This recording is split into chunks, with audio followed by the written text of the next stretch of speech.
c'est ce qu'on appelle dans l'univers des objets exotiques. Bon, tout simplement parce qu'ils ont été découverts relativement tard, ils ne sont pas très faciles à détecter, compte tenu du fait que soit ils sont très éloignés, soit ils sont très peu brillants. On a mis longtemps avant de comprendre exactement de quoi il s'agissait. Alors, les pulsars. On verra après les quasars, hein, bien que les quasars aient été découverts avant les pulsars. Eh bien, c'est un dénommé Anthony Edschwitz qui l'a découvert tout à fait par hasard. Bon. On savait que dans l'univers, il y avait un certain nombre d'objets célestes qui émettaient des ondes radio. Et en étudiant ces ondes radio, il s'est aperçu que dans certains cas, il y avait des ondes radio qui faisaient des pulsations de très courte durée. En vérité, quand on dit que c'est lui qui l'a découvert, c'est pas tout à fait vrai. C'est son assistante, comme on le verra plus tard, ou plutôt sa thésarde, qui avait trouvé ceci. C'est lui ensuite qui a fourni les explications. Ça avait été envisagé sur le plan théorique dès 1933. Vous voyez que contrairement à d'autres découvertes, c'est relativement récent, hein, puisque quelquefois on découvre, ou plutôt on estime au point de vue théorique qu'il doit exister certains éléments, et on les découvre réellement après. Quelquefois on les découvre d'ailleurs pas du tout, ça reste à l'état théorique. Et bien là, il a fallu attendre 1933 pour avoir une certaine théorie là-dessus, tout au moins la possibilité d'existence de ces pulsars. Alors je ne vous dirai pas le code employé, vous voyez qu'il a changé, hein. PSR pulsar 1919, c'est la localisation, et plus 21, c'est la position en déclinaison. Donc en principe, on va pouvoir le retrouver. Alors voici les deux découvreurs, l'assistante, la thésarde, et le signal qu'ils ont détecté. Bon. On voit une succession de pics, très courts, ce qui montre qu'effectivement c'est des ondes radio de très courte durée. C'est pas si régulier qu'on pourrait le penser, hein, mais c'est tout à fait normal compte tenu de la distance qui sépare le pulsar du récepteur, et puis également du fait que les ondes radio, d'accord, mais elles ne sont pas très fortes, donc il faut les amplifier, et il y a quantité de parasites.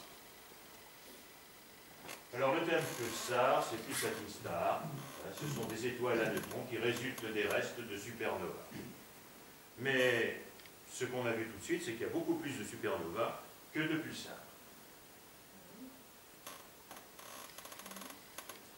Un petit rappel sur ces ondes radio. Les ondes radio font partie des ondes électromagnétiques. La lumière, les rayons X, tout ça c'est des ondes électromagnétiques qui combinent la variation d'un champ électrique qui est ici en rouge, E, avec un champ magnétique qui est perpendiculaire et qui est en B. Ces deux champs sont synchronisés. L'un ne peut pas exister, tout au moins dans ce système, sans l'autre. L'un entraîne l'autre. Et suivant l'axe Z, c'est ce qu'on appelle le vecteur de Poynting, c'est la partie qui transporte l'énergie. Le spectre électromagnétique s'étend des rayons gamma jusqu'aux ondes radio super longues. Il y a des ondes qui font plusieurs kilomètres de longueur d'onde, alors que les rayons gamma ne font que quelques nanomètres de longueur d'onde. Le nanomètre, c'est le milliardième de mètre. Et si on essaye de faire une représentation qui, au point de vue échelle, n'est pas juste, on s'aperçoit qu'au début, les ondes sont très serrées, ensuite, elles s'écartent. C'est la longueur d'onde qui augmente. Il faut donc savoir que les pulsars, c'est des ondes radio. Et puis on s'est aperçu après que c'était très restrictif, mais ça, on le verra un peu plus tard. À l'heure actuelle, on a détecté à peu près 500 pulsars qui sont représentés ici dans l'équateur céleste, essentiellement, c'est-à-dire la Voie lactée. Alors, il y a différents systèmes pour trouver ces pulsars. Ça ne présente pas un très grand intérêt, ça dépend essentiellement de la puissance du pulsar et par conséquent du récepteur, de l'antenne du récepteur. Alors vous avez des pulsars radio et d'autres pulsars dont on ne sait pas exactement ce qu'ils sont. C'est un peu bizarre de regarder les pulsars. Tout le monde connaît ça? Oui, c'est la nébuleuse du Grappe, qu'on appelle aussi Messier numéro 1. Ouais. C'est une nébuleuse. Alors là, vous avez les variations, hein, c'est assez amusant d'ailleurs, hein, suivant les longueurs d'onde. Et c'est la nébuleuse qui a été cataloguée par Messier comme la numéro 1. Pas forcément parce que c'est la plus forte, ni la plus puissante, simplement c'est une des plus intéressantes. Elle vient d'une étoile, d'une supernova qui a explosé en 1054.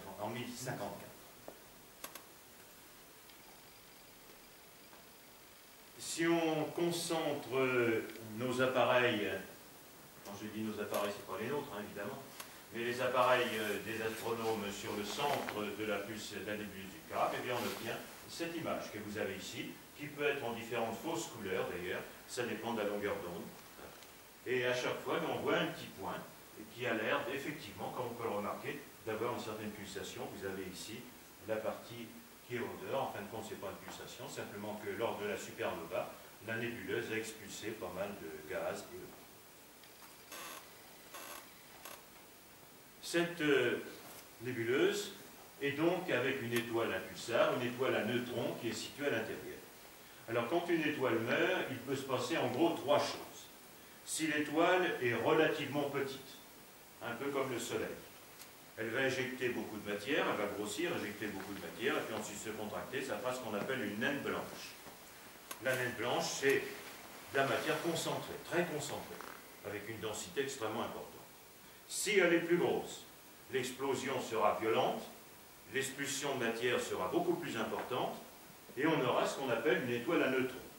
C'est-à-dire qu'en fin de compte, du fait de la pression qui va s'exercer dans le noyau, toutes les particules qui sont, tous les atomes qui sont dans le noyau vont être détruits, et il ne restera plus que des neutrons. Et on aura une densité extrêmement importante. On peut voir que ici, nous avons une densité de quelques centaines de millions de tonnes par centimètre cube. Sachez que le métal le plus dense, l'osmium, c'est 22,6 grammes par centimètre cube. Là, nous obtenons cette valeur assez étonnante de quelques centaines de millions de tonnes. Et enfin, si jamais on avait encore une étoile plus grosse au départ, eh bien là, ça ne s'arrêterait pas à l'étoile aux neutrons, ça deviendrait ce qu'on appelle un trou noir. Reste à savoir exactement ce que ça recoupe, puisque certains astronomes ne sont pas tout à fait d'accord là-dessus. Lorsque l'étoile se contracte, une étoile, ça tourne, c'est un mouvement de rotation. Lorsqu'elle se contracte, ce mouvement de rotation va augmenter. Vous avez tous vu, ça se voit beaucoup moins d'ailleurs maintenant, mais ces patineuses, qui étendaient les bras, ensuite qui les ramenaient, et la vitesse augmentait. C'est ça, c'est la conservation du moment d'inertie de rotation. On appelle J en physique, c'est quelque chose de très simple. Là, ce qu'il faut voir, c'est qu'on va passer de quelques centaines de milliers de kilomètres à une distance de l'ordre de 10 kilomètres. Autrement dit, la réduction considérable du diamètre, du rayon, puisque c'est le rayon qui sert à calculer, mais le diamètre c'est la même chose, eh bien, cette diminution va entraîner une augmentation considérable de la vitesse de rotation. Ça va absolument s'affoler. Voilà. Et cette vitesse de rotation, qui varie entre quelques millisecondes et quelques secondes, du fait de l'existence de champs électriques, va émettre des ondes radio avec des pics. Alors, on ne sait pas exactement dans certaines conditions comment ça peut se passer. Le champ magnétique d'une étoile à neutrons jeune, c'est-à-dire qui a quelques centaines de milliers ou quelques millions d'années, hein, c'est très jeune pour une étoile, est de 1000 milliards de Gauss. Un Gauss, c'est une unité de champ magnétique dans le système international. Il faut savoir qu'une étoile ordinaire, c'est un Gauss, à peu près, et que la Terre, qui a un champ magnétique important, c'est nettement inférieur à un Gauss, de l'ordre de 0,2 Gauss. Et encore, ça varie suivant les. Vous voyez donc que le champ magnétique d'une étoile à neutrons, eh bien, est absolument considérable. On apprend que l'effet magnétique ne porte que sur les métaux ferreux, ce qui n'est pas tout à fait juste, car certains composés de nickel ou de cobalt sont également très fortement attirés. Il y a des métaux magnétiques autres que le fer, mais ce qu'il faut savoir, c'est que tous les métaux ont un moment magnétique, c'est que le poids extrêmement faible, eh bien, avec une étoile comme ceci, ça attire absolument toutes les pièces métalliques qui pourraient tourner autour. C'est purement hypothétique, car il y a longtemps que l'étoile à neutrons a fait le ménage autour. Alors, comment est constituée une étoile à neutrons? Eh bien, on a fait un certain nombre d'études, non pas sur les étoiles, mais sur la théorie. Alors, nous avons d'abord, tout à fait au centre, quelque chose dont on n'est absolument pas sûr. Je résume très rapidement. L'atome, on est formé d'atomes, est composé d'un noyau autour duquel tournent des électrons. Ce noyau est composé de neutrons et protons. Dans l'étoile à neutrons, il ne reste plus que les neutrons du fait de la, disons, la forte pression. Et on sait depuis déjà une cinquantaine d'années que les neutrons et les protons sont formés d'autres particules qui s'appellent les quarks. À ce moment, disons, actuellement, on s'est arrêté à ce niveau. Eh bien, on pense qu'au centre de l'étoile à neutrons, du fait de la pression extrêmement importante, eh bien, les neutrons se sont eux-mêmes décomposés en quarks. Et qu'il y a un noyau de quarks. Invérifiable, bien entendu, mais ça correspond à peu près à cette théorie.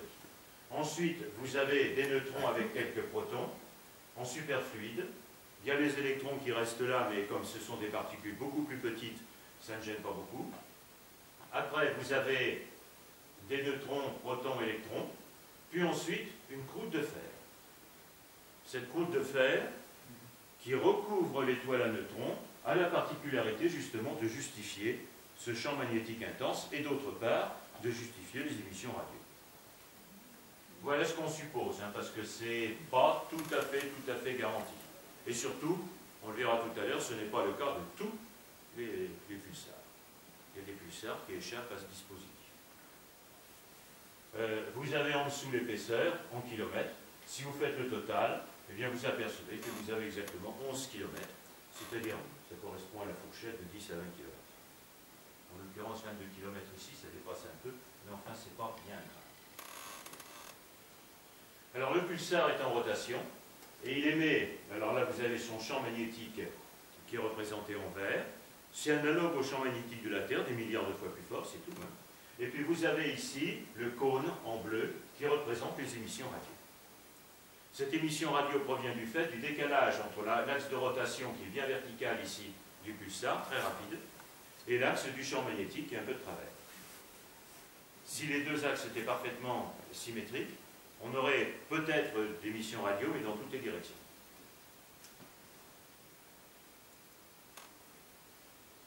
Pour qu'on puisse détecter le pulsar, eh bien, il faut que ce fameux cône soit en direction de la Terre. Si jamais il n'est pas en direction de la Terre, eh bien, on ne verra rien du tout. C'est pour ça qu'on pense qu'il y a certainement des pulsars qui nous échappent.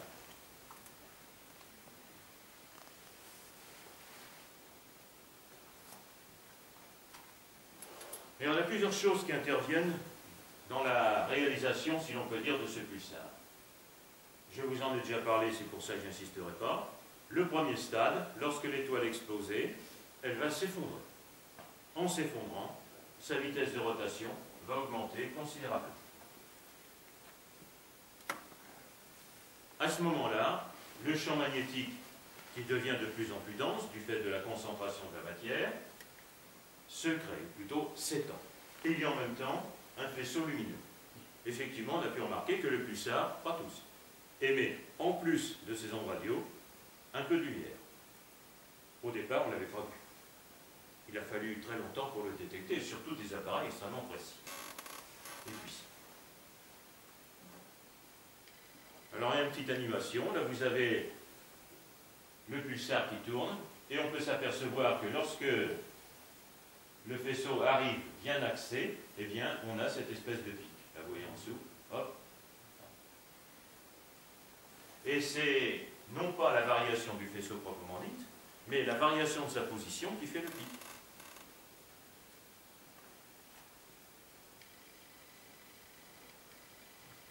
Les pulsars ne sont pas éternels. Comme tout, eh bien, ils ont une vie, et leur vie va s'achever lorsqu'ils vont perdre de l'énergie.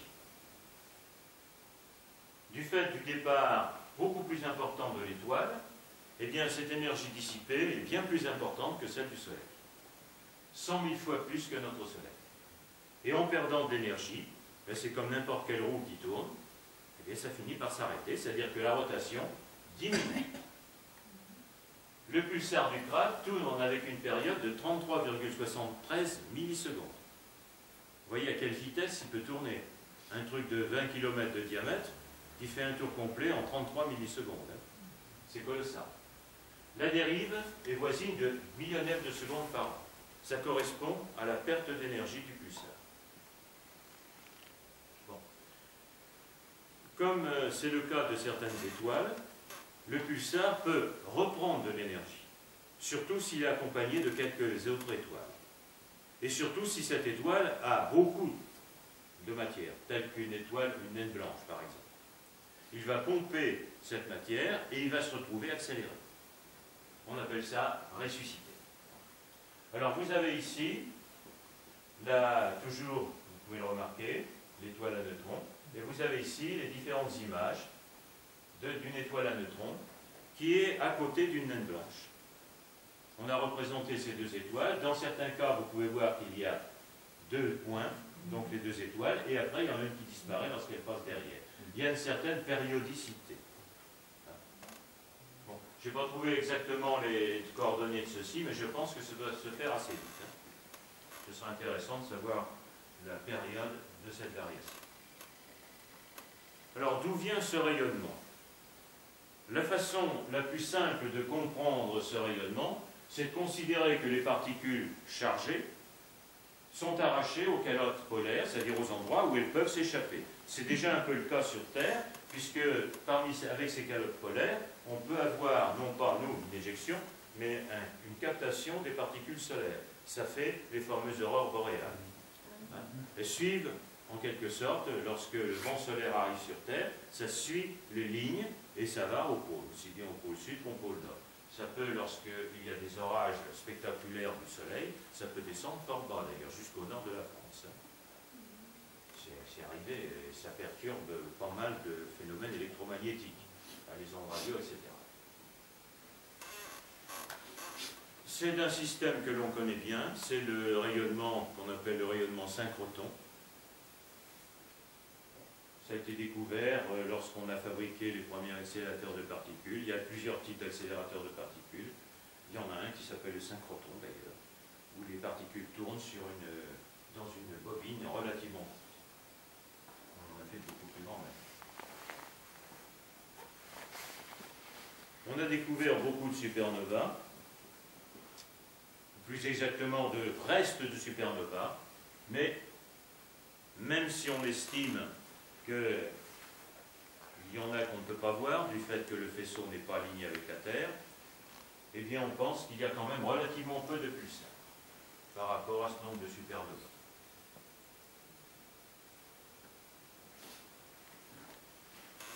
La théorie qui est expliquée juste en haut, c'est-à-dire les particules chargées, eh bien, n'explique pas un certain nombre d'autres phénomènes. On s'est aperçu effectivement que quelquefois, eh bien, au lieu d'avoir un seul pic, il y en a deux.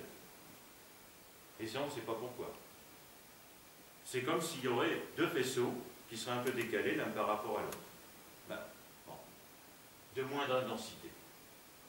Alors, ça produit, parce qu'en plus, quelquefois, ce n'est pas synchronisé, ça va produire des pics qui vont être plus importants, moins importants, disparition du pic. C'est un peu comme si on a deux signaux radio qui vont se confondre et qui peuvent soit s'annuler, soit s'augmenter, soit s'additionner. C'est assez bizarre. Et on n'a pas compris pourquoi ça fonctionnait comme ça pour certains pulsars. Alors vous avez certains pulsars qui sont représentés ici. Le pulsar du crabe, et puis d'autres qui ont des noms d'ailleurs, Vela et Geminga. Vous pouvez constater que ces pulsars n'émettent pas tous de la même façon.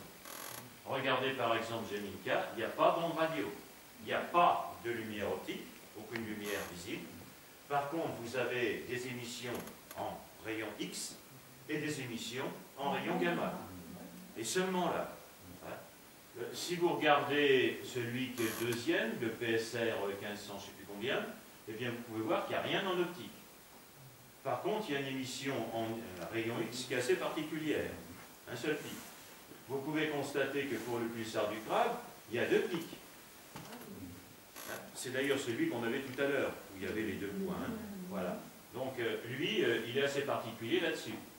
Bon, et ainsi de suite, vous avez un certain nombre de pulsars. En général, vous pouvez le constater, les pulsations optiques sont assez rares. Par contre, il y a toujours des pulsations gamma et rayons X.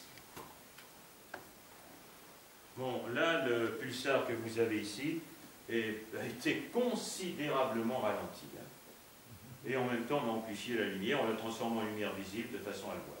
Voilà comment se présente un pulsar si on était suffisamment près pour l'observer. À une petite différence près qu'on le verra en continu, parce que la vibration, plutôt la période étant très courte, il n'y aura aucun problème. C'est la représentation du pulsar Vela que vous avez ici, qui est un des pulsars les plus lents. 89 millisecondes. C'est pas détectable à l'œil, les variations, mais on n'en est pas loin. On n'en est pas loin. Vous avez sur le plan ici de la Voie lactée, vous avez le pulsar du crâne qui se trouve ici. Voilà. Et à côté, donc, le pulsar Vela. Et là, Gemini. On peut voir que 3 des pulsars intéressants sont ici. On verra celui-là un tout petit peu plus tard. Voilà. Cas particulier des pulsars, on l'a vu, les pulsars qui émettent énormément dans les rayons X. On pense que ça provient d'une surface qui est encore extrêmement chaude. Très très chaude. Plusieurs millions de degrés, voire beaucoup plus, mais c'est assez rare. Ensuite, une rotation très rapide et un dégagement d'énergie beaucoup plus important que les pulsars classiques. C'est un peu normal, puisque au fur et à mesure que l'on descend dans la longueur d'onde, les rayons sont de plus en plus énergétiques. Un rayon lumineux possède une certaine énergie, classique si l'on peut dire, une onde radio, une énergie moindre, et un rayon X, beaucoup plus perforant en quelque sorte. Donc là, ce serait tout à fait normal. Alors on pense que ce genre de pulsar, comme par exemple le pulsar du Crap, qu'on a vu tout à l'heure, eh bien, est dû à un système binaire, c'est-à-dire, en fin de compte, il puise son énergie dans son compagnon en lui pompant sa main. Là, vous avez un schéma d'artiste, hein, bien entendu, parce qu'on n'a jamais été suffisamment près pour pouvoir voir ça. Et d'ailleurs, ça vaut mieux parce qu'on n'en sait pas. Parmi ces pulsars X, il y a des pulsars X anormaux, qui donnent encore une émission supérieure. C'est-à-dire qu'en fin de compte, en fonction de sa période, on peut calculer l'énergie qu'il émet. Eh bien, il y en a qui, contrairement à ce qu'on pourrait attendre, émettent plus d'énergie qu'ils devraient. C'est-à-dire qu'il y a encore un autre phénomène qu'on ne comprend pas qui se passe là-dessus. Mal identifié, qui fournirait une énergie importante. Alors, je ne vous ai pas décrit ici les hypothèses, parce que ce sont des hypothèses complètement injustifiées pour l'instant. Pas farfelues forcément, mais bon, on en a encore. Comme je vous l'ai dit tout à l'heure, le problème c'est que les pulsars sont des objets qui sont assez lointains, et puis en plus, qui sont très difficiles à détecter et à analyser. Donc, on a quand même certains problèmes. Après les pulsars X, eh bien, vous avez les pulsars gamma. Là aussi, les pulsars gamma sont pratiquement tous, ou tout au moins on le pense, issus d'un système binaire. C'est ce qui permet de donner l'énergie nécessaire aux rayons gamma, qui sont encore plus énergiques que les rayons X. Je vous ai parlé de Geminga tout à l'heure, et bien vous l'avez vu d'ailleurs Geminga. Il n'y avait rien du tout en radio et en optique, c'était uniquement des X et des gamma, et bien c'est le type même d'une source gamma extrêmement puissante. Geminga n'est pas si éloigné que ça qu'on pourrait le penser, puisque ce que vous avez ici, c'est une véritable photo de ce pulsar. C'est assez rare. Bon, naturellement, ce n'est pas en lumière visible, puisqu'il n'y met rien, c'est avec un détecteur de rayons gamma. Il y a un satellite, je crois que c'est Chandra, qui a un détecteur gamma qui a fait cette photo.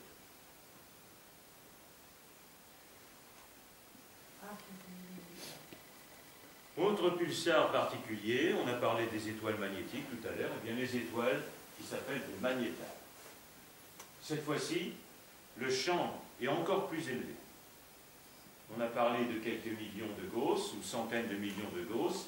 Là, on est presque à 1 milliard de milliards de Gauss. C'est énorme. Hein? On pense qu'ils sont très jeunes. Au début, on croyait que c'était un type particulier de pulsar. Un modèle spécial, hein, qui ne correspondait pas aux autres. Et puis après avoir fait quelques études, eh bien on a pensé que c'était plutôt, ils sont rares, d'accord, mais c'était plutôt des pulsars jeunes, qui n'avaient pas encore perdu toute leur énergie. Alors vous avez un magnétar ici, là aussi c'est une photo réelle, qui est en dessous, hein, SGR 1627-41.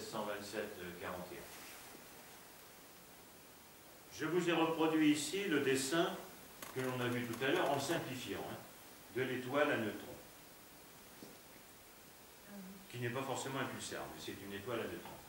Vous avez pu vous remarquer, on en a parlé, qu'il y a une couche solide, qu'on pense être en fer. Et bien dans le magnétar, il n'y a pas de couche solide.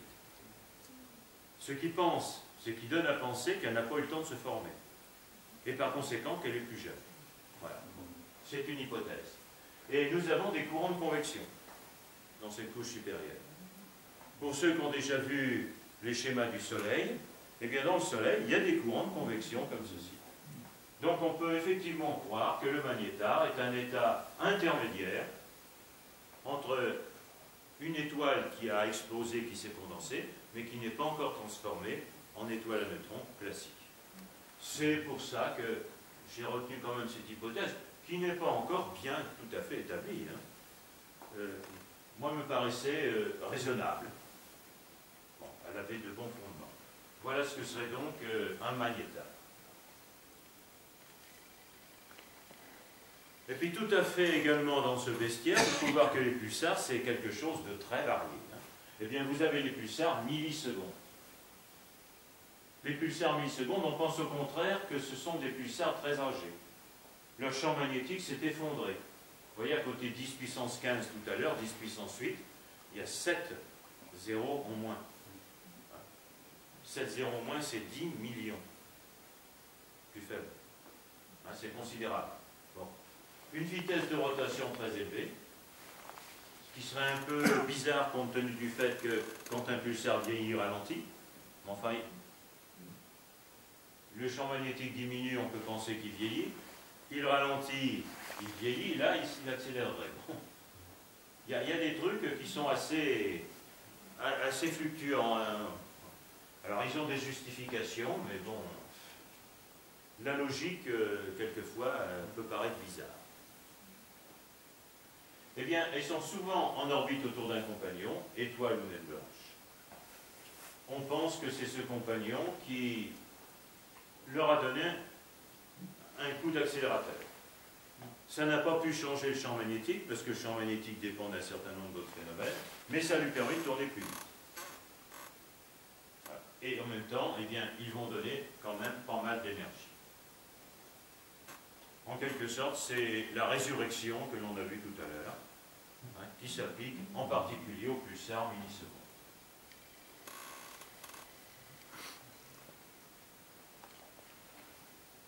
À quoi servent ces étoiles à neutrons?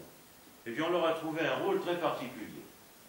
D'après pas mal de théories, que ce soit les quanta, la théorie de Planck, ou que ce soit la relativité, il existe des ondes gravitationnelles. C'est-à-dire qu'en fin de compte, il y a des ondes électromagnétiques. Eh bien, il devrait y avoir des ondes gravitationnelles produites par les variations de gravitation. C'est quelque chose que l'on n'a pas réussi actuellement à détecter. Mais on pense que deux objets, tels que deux étoiles à neutrons ou une naine blanche et une étoile à neutrons, qui se rencontreraient, provoqueraient une variation considérable du champ de gravitation. Et par conséquent, une oscillation. Alors vous avez ce schéma ici.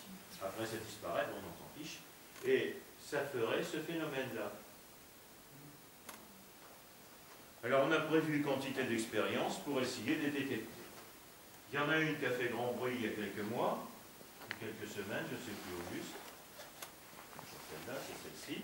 Voilà, je les ai inversées. C'est le fameux champ qui s'appelle biceps de B, qui a essayé de voir les fluctuations du fond de l'univers. Et on a obtenu des fluctuations. Jusqu'au moment où on s'est aperçu que finalement, ces fluctuations s'expliquaient beaucoup plus facilement avec la poussière qui était dans l'espace. Autrement dit, maintenant, ça n'existe plus, ceci.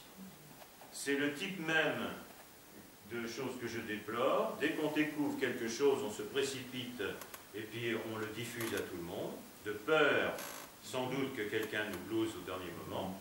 Et puis après, eh bien on s'aperçoit que c'est faux. Voilà.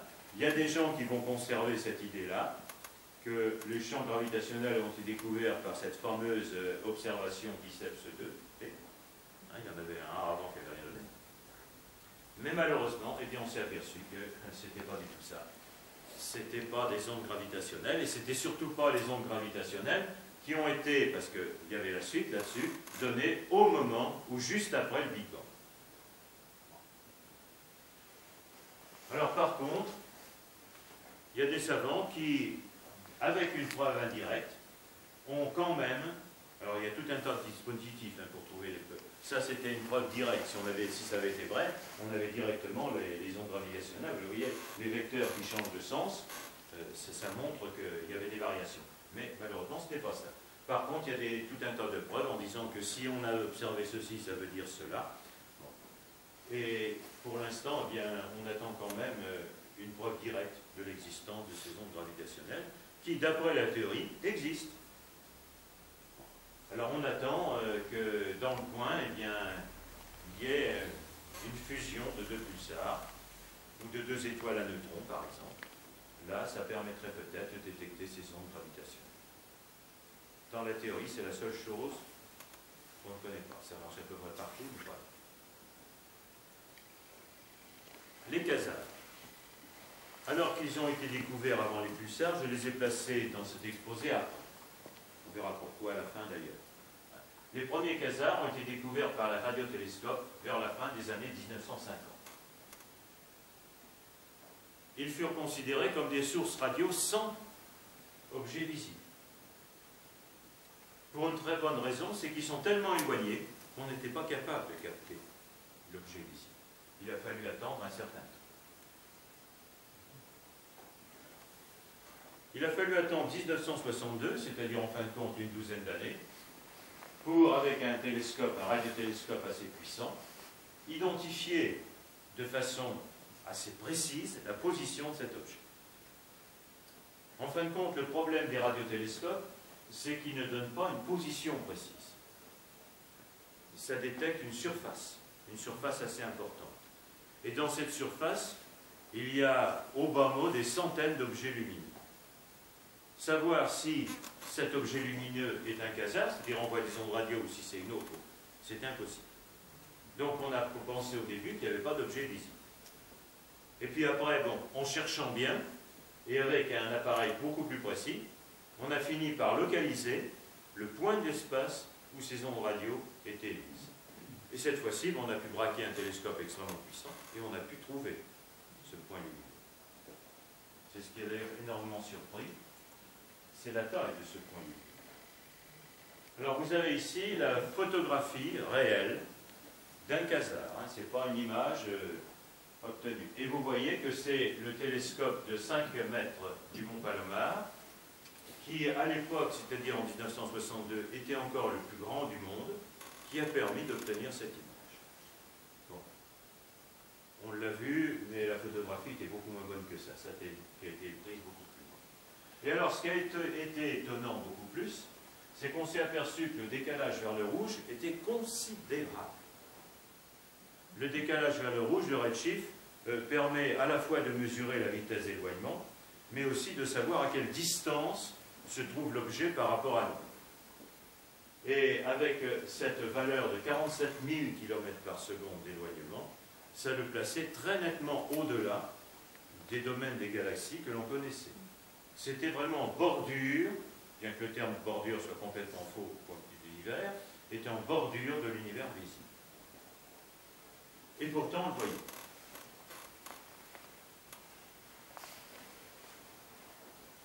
Alors ce mot quasar, quasi-stellaire radiosource, c'est-à-dire une radiosource qui est presque une étoile, comme une étoile, a été inventé par l'astrophysicien chinois, à cette époque.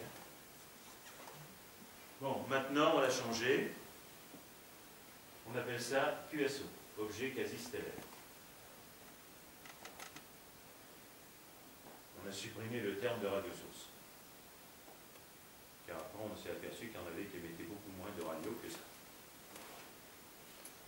pour ma part, j'ai pratiquement découvert, bien que ce soit remplacé depuis une trentaine d'années ou presque, hein, tout le monde utilise Quasar encore. Hein. Personne n'utilisera autre chose. Je pense que ça durera très longtemps encore. Hein. Alors si on regarde avec des télescopes optiques puissants, puisque depuis le Mont Palomar on en a fabriqué d'autres qui sont beaucoup plus puissants, hein, eh bien le quasar ressemble à un petit point lumineux, un tout petit point lumineux. Alors certains sont dans les centres de galaxies qui sont extrêmement actives, les galaxies qui sont les plus lointaines, hein. D'autres sont à part, tout seuls. Ça peut paraître assez curieux. Celui qui est le plus lumineux a quand même une magnitude apparente de 12,9. À titre indicatif, un œil très exercé dans le noir total, c'est magnitude 6. Entre chaque magnitude, il y a un rapport de 2,5. Donc magnitude 12,9, c'est vraiment assez lointain de nos capacités optiques. À titre indicatif, on a 2 ou 3 appareils qui, à condition de ne pas rester ici, mais d'aller dans un coin bien noir, sont capables d'arriver jusqu'à la magnitude 14. C'est-à-dire de voir sans problème la magnitude 12,9. Puisque plus la magnitude est faible, plus l'objet est lumineux. Vénus, c'est -4, par exemple. Il y a certaines étoiles, telles que Sirius, qui sont -1. La polaire, c'est 2,5. Pas trop lumineux. Et puis ensuite, ça descend assez rapidement. Il y a à peu près 3000 étoiles qui sont, en principe, visibles à l'œil nu, par un œil bien exercé, et dans une nuit totale. 3000, c'est déjà pas mal. Alors, c'est l'objet le plus lointain qui peut être observé par un télescope amateur, comme je viens de vous le dire.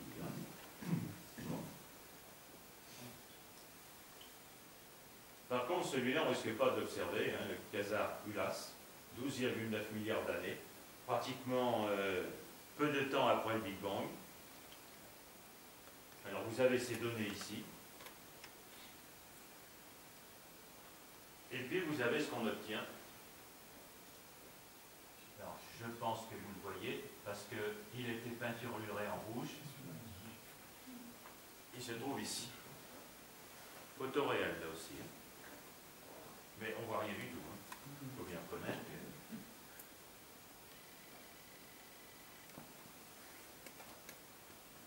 Qu'est-ce qu'un quasar? Eh bien, c'est une agglomération de matière. Et on pense que pour justifier l'énergie énorme qu'il dépense, qu'il y a à l'intérieur un trou noir. Un trou noir, il existe quantité de trous noirs, ce sera d'ailleurs l'objet de la prochaine conférence qu'on m'a demandé de faire. Il existe plusieurs types de trous noirs, et parmi les trous noirs, il y a ceux qui sont supermassifs, c'est-à-dire qui sont faits avec des masses considérables, plusieurs millions de fois la masse du Soleil, plusieurs milliards dans certains cas. Le trou noir, qui est représenté ici par ce qu'on appelle une vue d'artiste, voilà, est au centre d'un disque d'accrétion. Le trou noir n'est pas visible puisqu'il est complètement noir et que rien n'en échappe, même pas la lumière, même pas les rayonnements gamma ou X. Eh bien, on le voit parce que du fait de son attraction, qui est encore beaucoup plus importante qu'une étoile à neutrons qu'on a vu tout à l'heure, il va attirer quantité de matériaux, et ces matériaux qui sont littéralement arrachés vont crier de douleur en quelque sorte et émettre beaucoup de radiations lumineuses et autres. Et c'est ce qu'on appelle le disque d'accrétion. Et le disque d'accrétion des quasars a cette particularité, puisque le quasar est en général au milieu du groupe de matériaux, c'est pour ça qu'on le voit, eh bien ce disque d'accrétion va être considérable par rapport au trou noir qui existe dans d'autres lieux. 10 à 10 000 fois le rayon de Schwarzschild. Le rayon de Schwarzschild, c'est le rayon du petit trou noir que vous avez ici. C'est-à-dire la limite au-delà de laquelle plus rien ne sort. Tant qu'on est avant, on est maltraité, mais on ne sait jamais, avec l'effet de fronde, on peut s'en sortir. Une fois qu'on est dans le rayon, c'est cuit. Ça, plus rien reste. Et en plus, et ça c'est une particularité de beaucoup de quasars, il y a une émission très violente à la fois de matière et de rayonnement qui se fait dans l'axe de rotation du trou noir. C'est ce qu'on appelle le blazar. Je vous ai montré tout à l'heure un autre qui n'était pas tout à fait un pulsar, c'était justement un blazar que l'on avait découvert. Ici, vous avez ce qu'on voit d'un quasar. C'est une photo réelle. Naturellement, il est hors des questions, compte tenu de la taille minuscule du trou noir, de pouvoir le voir. À l'intérieur, si on pouvait le grossir, ce qui n'est pas le cas, on aurait peut-être un petit point noir, effectivement. Il disparaîtrait encore, ce ne serait pas sûr, parce qu'il est entouré de matière un peu partout. Mais ce qui est intéressant ici, c'est cette espèce d'appendice qui montre qu'il y a une éjection, voilà, hein, qui est très importante d'ailleurs, parce que compte tenu de la distance, ça doit être colossal, et qui montre que nous avons affaire à un blazar.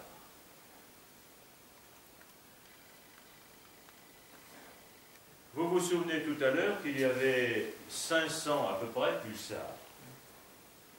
113 666 quasars, d'après le plus grand catalogue actuel. Bon. Ça ne m'étonnerait pas que depuis que ça a été imprimé, ce fameux catalogue, il y en ait d'autres de découvertes. Caractéristiques communes des quasars, tous ont un décalage vers le rouge assez important. Ce qui est quand même intéressant, c'est de voir qu'ils ne sont pas tous concentrés en bordure de l'univers. Il y en a beaucoup plus près. Regardez, 0,06 à 7,09, il y a un facteur qui dépasse 100, qui correspond donc à une distance 100 fois à peu près, en gros, différente. Ils sont tous à des grandes distances, mais le plus proche n'est qu'à 783 millions d'années-lumière, alors que le plus élevé est à 12,9.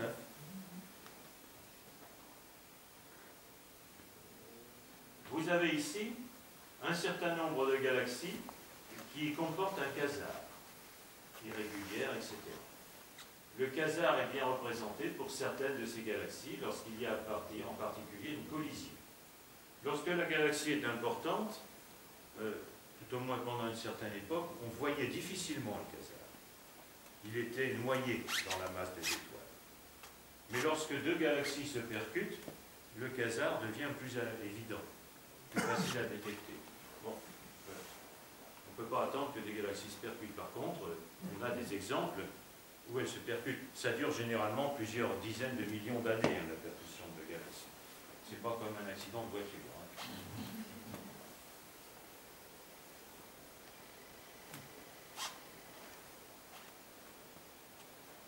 C'est tout nouveau, comme on dit, ça vient de sortir, vous voyez, 15 janvier. Alors, j'ai mis les dates. Vous voyez, ça a été reçu par, je ne sais plus si c'est pour la science, je crois, le 17 juin 2014. Ça a été accepté le 15 janvier et c'était publié le 25 février. C'est-à-dire, en fin de compte, il a fallu une dizaine de mois pour que ça puisse revenir et passer dans les publications. Alors là, c'est une nouvelle artiste. Hein. C'est vraisemblablement, tout au moins on le pense, le quasar le plus puissant qui existe. Également très éloigné des Terres. 420 milliards de fois plus d'énergie que le Soleil. Ce qui est caractéristique, c'est que, dans tous ces phénomènes-là, c'est l'importance et, disons, la disproportion avec ce qu'on connaît localement. Ce sont vraiment des objets exotiques, qui ne correspondent à rien en grandeur à ce qu'on connaît et ce qu'on a vu dans notre proximité. 12 milliards de fois plus massif que notre étoile.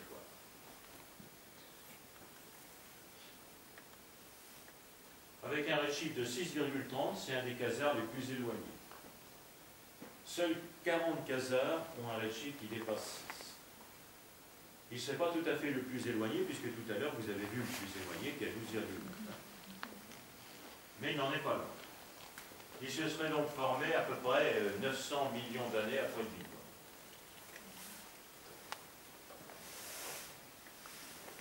Alors on me dirait, pourquoi ont-ils mis tant de temps à le publier? Parce que 10 mois, alors quelquefois il suffit simplement de quelques jours ou quelques semaines pour que ça sorte. D'abord parce que c'est une publication qui a été faite dans un journal à caractère scientifique, et ils sont moins pressés. Et puis la deuxième chose, c'est que ça paraissait tellement étonnant qu'il a fallu vérifier. Tellement étonnant parce que, en principe, on pense que les trous noirs vont commencer petits, et puis qu'ils ont grossi progressivement. De plus en plus gourmands, ils ont mangé ce qu'il y avait autour. Et lui, il est tellement gros qu'on se demande comment ça puisse faire. Parce qu'en toute logique, un tel quasar ne devrait pas être si vieux, loin de là. Il devrait être plus proche de nous et beaucoup plus jeune. Or, lui, ce n'est pas le cas. C'est un quasar énorme et qui est très vieux. Il contredit tout ce qu'on avait donné sur la formation des quasars. Et des trous noirs, en fin de compte, puisque là, c'est le trou noir qui est important.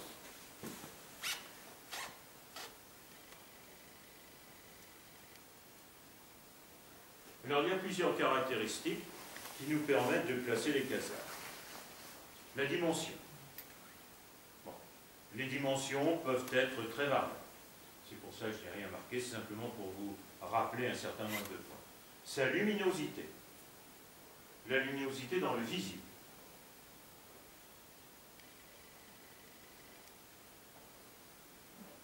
Le quasar le plus lumineux, c'est celui que vous avez à côté de la flèche. Vous voyez? C'est à 2 mm au-dessus de la flèche. Mais comme il est très loin, on ne le voit pratiquement pas. Ça, c'est la magnitude relative. En magnitude absolue, moins 32,2. Sachez que le Soleil, en magnitude relative, c'est moins 27. Entre moins 27 et moins 32,2, il y a un rapport de 5. 5, on multiplie par 2,5, ça fait un peu plus d'une vingtaine de fois. Une dizaine de fois, pardon.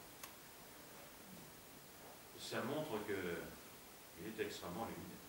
Imaginez, parce que la magnitude absolue, c'est une magnitude qui est située, je prends 1 parsec, donc à 3,26 années-lumière, ce que donnerait le Soleil à 3,26 années-lumière, on ne le verrait pratiquement pas. Là, il serait éblouissant. C'est le plus lumineux qui a été détecté.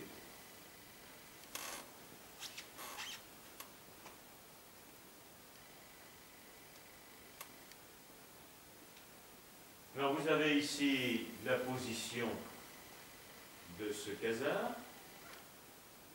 Et puis, là-bas, un phénomène assez curieux, c'est le phénomène de lentille gravitationnelle.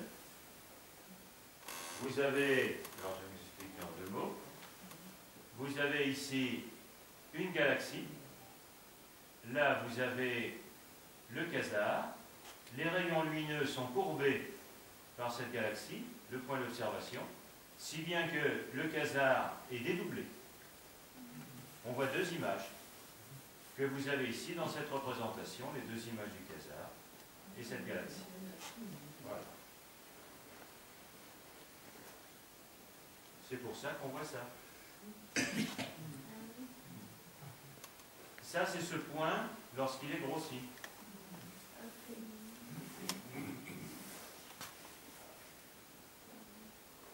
Les phénomènes d'amplification gravitationnelle sont très utiles pour repérer des objets lointains.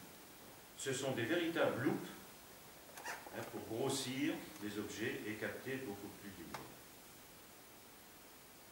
Sans ce phénomène gravitationnel, eh bien, je pense que ce quasar qui est très éloigné ne serait pratiquement pas ou totalement invisible.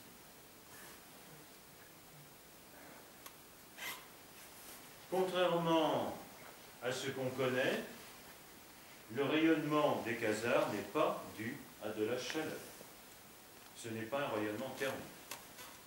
Bon, en gros, les anciennes ampoules à incandescence, c'était un rayonnement thermique. C'est-à-dire c'était la chaleur qui produisait la lumière, à partir d'une certaine température. Ce n'est pas le cas des tubes fluorescents ou des LED, des lampes LED, diodes électroluminescentes. quasar, c'est une diode d'électroluminescence. Mais on sait que c'est pas terrible.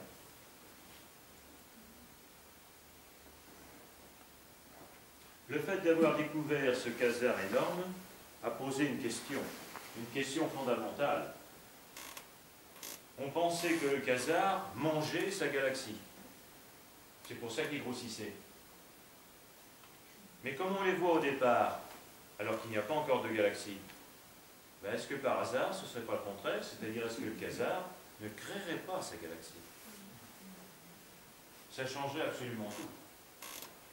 Ou alors, est-ce qu'il fait les deux? Suivant les périodes de sa vie. Ou avec d'autres phénomènes qu'on ne connaît pas.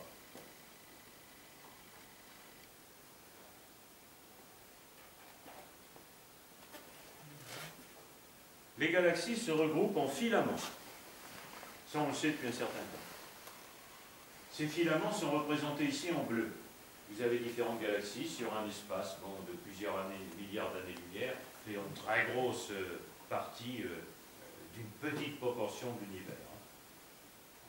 Eh bien, vous avez les axes des quasars. Les quasars sont représentés en rouge, et les axes sont représentés avec ce titre jaune. Il n'est pas besoin de vous poser la question, vous apercevez que les axes sont à peu près dans l'axe des filaments. Ce qui a conduit certains à penser que finalement, quand on dit que le quasar fabrique peut-être ces galaxies, c'est peut-être pas faux, puisque les filaments composant, regroupant les galaxies, sont dans l'axe des quasars. Et on retombe sur le fameux jet de matière qu'on avait tout à l'heure, le blazer. Enfin bon, notre expérience sur les quasars est beaucoup trop restreinte pour qu'on puisse déduire vraiment quelque chose, d'autant plus que le cas des pulsars, qui est très variable, refroidit un peu sur les grandes théories uniques. Alors, ils sont des traces plus lourdes que l'hélium. Au départ, il n'y avait pratiquement que de l'hydrogène et un peu d'hélium après le Big Bang. Donc, on ne retrace pas tout le Big Bang, c'est un autre sujet, et qui est beaucoup plus important, trop long pour l'expliquer ici. Au départ, il y avait des particules fondamentales, les quarks, ensuite ça a formé les protons, neutrons, les atomes, et le premier atome, le plus simple, c'est l'atome d'hydrogène. Le deuxième atome, juste un peu plus complexe, c'est l'atome d'hélium. Donc après le Big Bang, on savait qu'il y avait beaucoup d'hydrogène, beaucoup de particules fondamentales et un peu d'hélium, mais pas au-delà. Pour aller au-delà de l'hélium, et pour avoir suffisamment d'hélium, il faut des étoiles. C'est l'étoile qui va fabriquer tous les autres éléments qui nous composent. Le carbone, l'oxygène, l'azote, les métaux, etc., etc. On a trouvé des traces d'éléments plus lourds que l'hélium dans ces galaxies avec des quasars, ce qui montre que finalement, eh bien, il y avait des étoiles avant. Ça peut paraître assez curieux. Et des étoiles qui vont former une population 3. C'est-à-dire, en fin de compte, une première génération d'étoiles, tout le monde pense que ce sont des étoiles géantes qui ont vécu très peu de temps, quelques millions d'années au grand maximum, qui ont pu fabriquer un certain nombre de produits, mais peu. Ensuite, les restes de ces étoiles, avec le gaz qui baignait autour, ont formé une population 2, qui était un peu plus lente à vivre. Et puis, bon, nous, on est certainement une population 3. Le Soleil, c'est une population 3, troisième génération d'étoiles. En aucun cas une population 1, ça on en est sûr. La population 2, ça m'étonnerait parce qu'on a des éléments qui vont nettement au-delà du fer. Donc on peut penser que c'est une population 3. Là aussi, ça pose des problèmes. Parce qu'aux endroits où ils sont placés, c'est peu probable, d'après les théories que l'on connaît, qu'il y ait eu autant d'étoiles et surtout autant de générations d'étoiles. Et pourtant, dans les quasars, on détecte en quantité faible, mais en quantité des métaux et des éléments plus lourds que l'hélium. Là aussi, c'est un gros point d'interrogation pour savoir d'où ça vient. Ça ne correspond pas à ce qu'on connaît. C'est assez récent, ceci, vous voyez, c'est surtout à partir de 2005. En fin de compte, les images que l'on a des quasars et des pulsars sont relativement récentes. Et les théories sont encore un peu bancales. Eh bien, l'élément central, comme je viens de vous le dire, des quasars, c'est le trou noir. Les trous noirs plutôt, parce qu'il en existe plusieurs types. Et ce sera l'objet de la prochaine conférence, qui avait déjà été faite une fois d'ailleurs, ou deux fois chez Claudius sur les trous noirs.